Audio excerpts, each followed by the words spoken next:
بسم اللہ الرحمن الرحیم۔ السلام علیکم ورحمۃ اللہ وبرکاتہ۔ حضرت عبداللہ ابن مسعود رضی اللہ تعالی عنہ سے سوال کیا گیا کہ بتائیے صحابہ اکرام رضوان اللہ علیہم اجمعین رمضان کا استقبال کیسے کیا کرتے تھے؟ تو حضرت عبداللہ ابن مسعود رضی اللہ تعالی عنہ جواب دیتے ہیں، کوئی ایک صحابی رمضان المبارک کے چاند کو بھی جب دیکھتا تو کسی کی جرت نہیں ہوتی تھی کہ اس کے دل میں ذرہ برابر بھی کسی مسلمان کے بارے میں بغض ہو۔ صاف اور شفاف دل کا مالک ہوتا۔ اور یاد رکھیے گا، یہ ایک راز ہے جو عبداللہ ابن مسعود رضی اللہ تعالی عنہ نے پیش کر دیا۔ اس راز کی وضاحت ایک دوسری روایت پیش کرتی ہے جو فضیل ابن عیاض بیان کرتے ہیں کہ پہلے لوگوں کو جو مقام ملا ہے وہ زیادہ نمازوں کی وجہ سے نہیں، زیادہ روزے رکھنے کی وجہ سے نہیں، عبادات کرنے کی وجہ سے نہیں، بلکہ ان کے دل بڑے پیارے تھے، وہ امت کے خیر خواہ بہت تھے، ہمدردی ان کے اندر تھی، اور اسی طرح ان کے نزدیک سب سے مہنگی چیز جو تھی وہ جنت تھی۔ اسی لیے وہ اپنے مال کی قیمت نہیں سمجھتے تھے، سنت کی قیمت زیادہ سمجھتے تھے، اور اسی لیے روایت بتاتی ہے کہ ان کے صدقات، نمازیں اور روزے، ان چیزوں نے ان کو بلند نہیں کیا۔ یہ تو فرض ہے جو اسلام اور ایمان کا حصہ ہے۔ ان کو جو اللہ نے مقام دیا ہے وہ اس لیے کیونکہ ان کے سینے بہت پیارے تھے۔ حضرت سعد رضی اللہ تعالی عنہ 30 سال کی عمر سے کچھ پہلے مسلمان ہوئے تھے اور 36 سال ان کی عمر ہوئی تھی، تو جب وہ فوت ہو گئے، اللہ کو پیارے ہو گئے، تو پھر اسلام کی حالت میں کتنے سال گزارے؟ صرف 6 سال۔ حدیث کہتی ہے دنیا میں جب بھی کوئی فوت ہوا تو لوگ ایک دوسرے کو خبر دیتے ہیں۔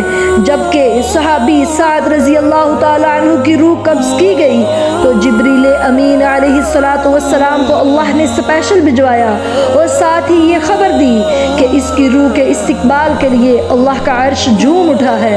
سبحان اللہ! یہ 6 سال کی زندگی کتنی پیاری گزاری حضرت سعد رضی اللہ تعالی عنہ نے کہ زمین پر تو وہ چلتے ہوئے ابھی حیات تھے، نہ فوت ہوئے تھے، نہ قبر میں گئے تھے، نہ حشر کی سختیاں بھی آئی تھی، نہ ہی حساب و کتاب شروع ہوا تھا۔ دنیا میں ہی اللہ کے رسول صلی اللہ علیہ وسلم نے خوشخبری دے دی، کسی نے جنتی دیکھنا ہے تو سعد رضی اللہ تعالی عنہ کو دیکھو۔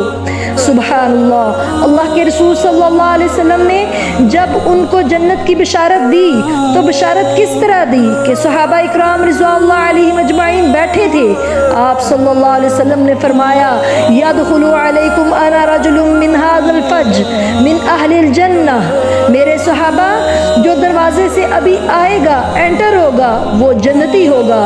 سب دیکھنے لگ پڑے، فاذا هو سعد، سب نے دیکھا تو وہ حضرت سعد رضی اللہ تعالی عنہ تھے۔ سبحان اللہ! انہوں نے بائیں ہاتھ میں اپنی جوتی پکڑی ہوئی تھی اور دائیں ہاتھ میں کھنڈی پکڑی ہوئی تھی، اور داڑھی مبارک سے پانی کے قطرات گر رہے تھے کیونکہ وضو کر کے آ رہے تھے۔ صحابہ اکرام رضوان اللہ علیہم اجمعین بہت خوش ہوئے۔ ایک صحابی ان کے گھر چلے گئے، 1 دن، 2 دن، 3 دن رہے تو حضرت سعد رضی اللہ تعالی عنہ نے پوچھا کیسے آنا ہوا؟ تو کہا پتہ کرنے آیا تھا کہ آپ کو جنت کی بشارت کیسے ملی۔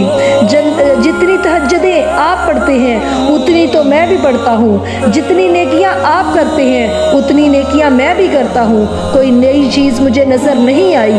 کہا ادھر آؤ، میں ایک کام تجھے بتاتا چلوں، شاید تیرے بھی کام آ جائے۔ پوچھا کون سا کام؟ فرمایا کہ میں نے آج تک کسی مسلمان کے بارے میں اپنے دل میں کینہ نہیں پالا۔ اللہ اکبر! سبحان اللہ! لیکن ہم اپنا معائنہ کریں، جائزہ لیں، کیا ہم آج تک ایسے ایک دن بھی گزارا ہو تو دیکھیں، ذرا غور کریں ہم اپنی زندگیوں پر۔ اور پھر فرمایا کہ میں نے آج تک کسی مسلمان کے بارے میں دل میں گرہ نہیں رکھی۔ سبحان اللہ! اور پھر فرمایا کہ آج تک میں نے کسی کے ساتھ حسد نہیں کیا۔ سبحان اللہ! یہ 3 ہی باتیں بتائی تھیں اور 3 ہی اللہ تعالیٰ نے انعامات دیے تھے۔ سبحان اللہ! آئیے آج سے اپنے دلوں کو صاف کر لیں، یہ نیت کر لیں کہ جو صحابی کیا کرتے تھے، یا اللہ میں نے معاف کر دیا اپنے ہر مسلمان بہن بھائی کو، تو مجھے معاف فرما دے۔